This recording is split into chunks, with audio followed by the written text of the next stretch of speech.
Estamos de volta com o Religário. Eu continuo com a professora Marina Correia, professora da PUC São Paulo. Desde o programa anterior, nós estamos tratando o tema do pentecostalismo. Este programa em especial aborda o tema das igrejas Assembleias de Deus. A pergunta que eu deixei no ar no final do primeiro bloco era sobre uma possível identidade, né, das Assembleias de Deus. Então, apesar dessa sua organização nos ministérios, nas convenções, inclusive nas igrejas autônomas, o que é que me faz identificar uma igreja Assembleia de Deus? É possível falar de uma identidade assembleiana? Olha, Flávio, é difícil no primeiro momento, mas se você voltar para a pesquisa, você pode falar sim numa identidade assembleiana. Porque quem forma as Assembleias de Deus no Brasil, as grandes Assembleias de Deus ou pequena, do jeito que ela vier para você, ela é formada por um ex-assembleiano.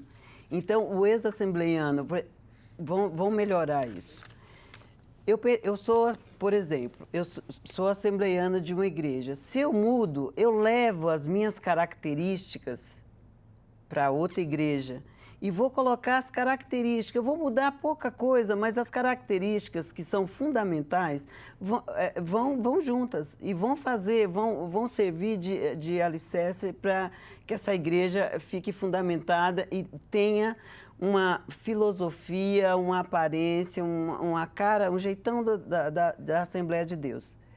Que é um modo, a liturgia, ela continua, ela não tem, por mais que as igrejas tenham se neopentecostalizado, a Assembleia de Deus, ela continua ainda dentro dos parâmetros mais tradicionais, eu digo racionais hoje, mas não tão neopentecostalizado como estão outras igrejas atualmente. Então, dá para falar, sim, num assembleiano, dá para você perceber um assembleiano ainda hoje. Por mais que ele tenha mudado, por mais que ele tenha virado um Silas Malafaia, mas ele continua a Assembleia de Deus e ele tem um discurso focado dentro dessa identidade assembleiana. Sim. O pastor Silas Malafaia, ele se identificaria em qual desses espectros? Assembleia de Deus. Assembleia de Deus, Assembleia mas de Deus. Seria algum desses ministérios? Então, o dele é a Assembleia de Deus Vitória em Cristo. Sim, que ele tem um programa.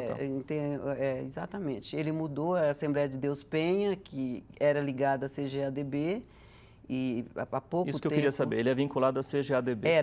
Era, não mais? Era, não mais. Ele chegou a ser o vice-presidente da CGADB e ele rompe com a CGADB e sai com o ministério dele da CGADB e se torna autônomo. Ele é um autônomo? Ele é autônomo. Ah, sim. Pode ser que ele, no futuro ele vai se filiar a outras convenções também autônomas que existem. Tem a CIMEB, que é da Bom Retiro, em São Paulo, que é uma grande convenção, inclusive participam Batista, outras denominações que não são Assembleia de Deus participam. Você falava ainda há pouco que há uma liturgia que pode ser identificada na Assembleia de Deus. Como é que é essa liturgia, assim? Nós temos, assim, o jeito do culto, a forma de como faz o culto, os hinos. Liturgia é uma palavra mais católica ou eles também usam esse termo? Ele usa, mas eles usam sim esse termo. Os hinos, por exemplo, se você for ver os hinos da Assembleia de Deus, eles começaram em 1917 e vai por aí afora e até hoje o inário está lá. Sei. Então, tem bandas novas, tem rocks, vamos dizer, música mais de levada, mais puxada hoje para os jovens, para a modernidade, mas ainda tem ainda busca uma identidade. Qual que é o ponto forte da liturgia, então, da assembleiana? Está na Bíblia, está na Bíblia. É a pregação da palavra. A pregação da palavra. Essa eu percebi pelas pesquisas que ela continua. Por mais falatório que se coloca, o próprio Silas Malafaia, mas na hora do culto ele sai certinho. Então, eu tenho lá o pastor que vai entrar, que vai fazer a apresentação solene, um grupo de elite logo ali nas laterais do culto, o pastor, uma pregação inflamada, de conversão. Eles buscam sempre do Antigo Testamento e vai até o Novo, mas eles estão muito mais focados no Antigo Testamento, na primeira fala. E isso não mudou. Isso Sim. não mudou. Uma parte de louvor? Uma parte de louvor, o aleluia, as mulheres também invisíveis, né? Mas tem uma grande influência. Eu já observei em alguns cultos que eu pude observar. Você tem como um coro, né, que vai respondendo com glórias e aleluias às afirmações do pastor. Isso é muito interessante.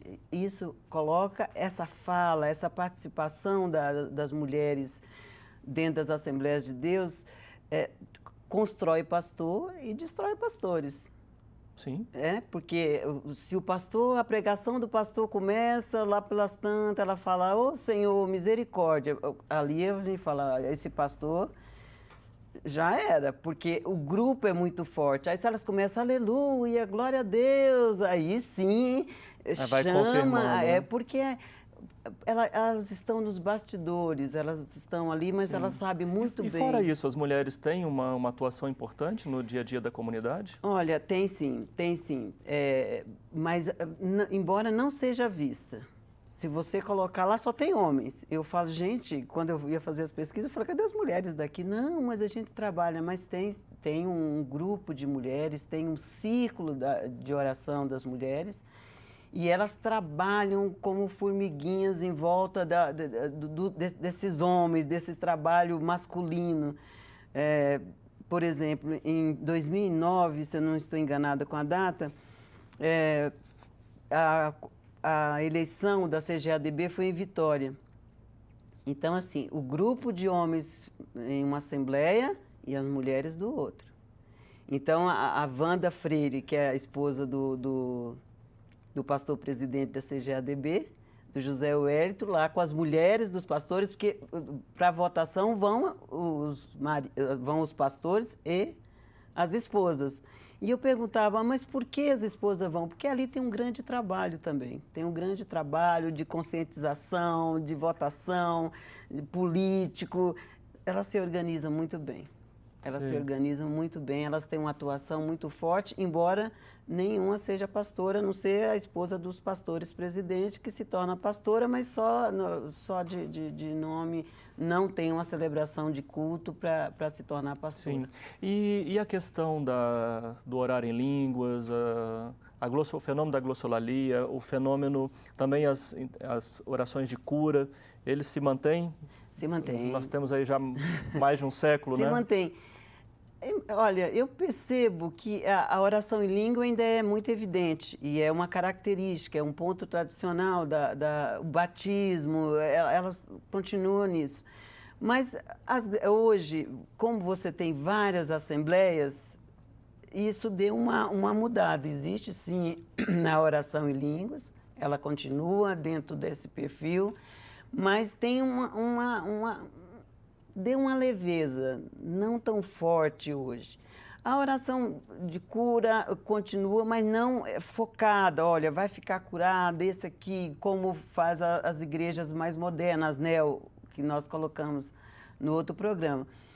Elas voltam mais para a palavra, mas não perdeu dos dons. Ela ainda continua ligada nos dons de cura, na profecia, ainda tem grande ainda as profecias, ainda grande, todo mundo espera por aquele momento. Eu, quando estava pesquisando, falei, bom, até eu esperava um momento aqui também, que quem sabe uma profecia não vem para mim. E é interessante, eu brincava sempre com as pessoas que me atendiam nas igrejas para pesquisar, mas continua. Esse é um ponto alto das Assembleias de Deus. A glossolalia, ela continua em evidência total. Sim. Você acha que a Igreja Assembleia de Deus, pelo seu formato, pela sua organização, ela de alguma maneira influencia outras igrejas do ramo pentecostal. E nós vamos terminar com essa questão. Influencia, e ela foi grande, ela foi responsável por grandes igrejas. Tem o fundador da Brasil para Cristo. Ele se inspirou na... Ele era assembleiano. Era assembleiano. Então, tem muitos pastores que passaram pela Assembleia de Deus e formaram outras igrejas.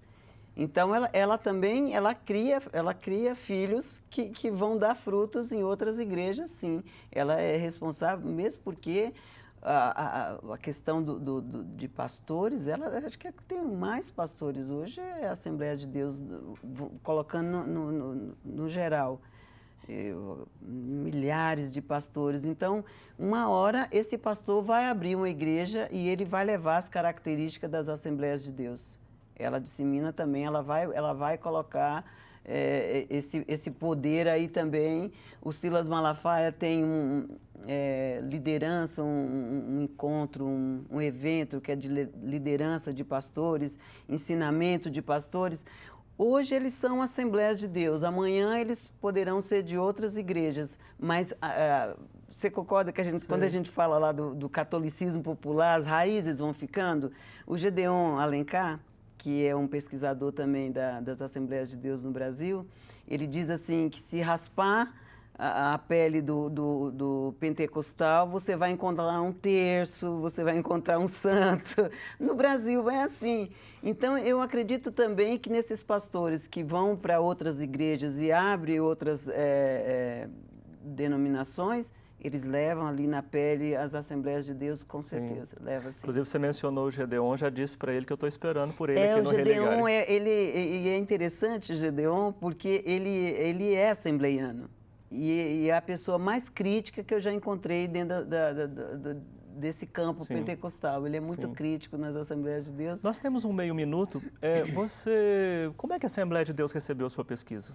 Olha, porque você fala de fora, como pesquisadora. Falo de fora. Como é que eles receberam? Receberam bem? Primeiro muito bem.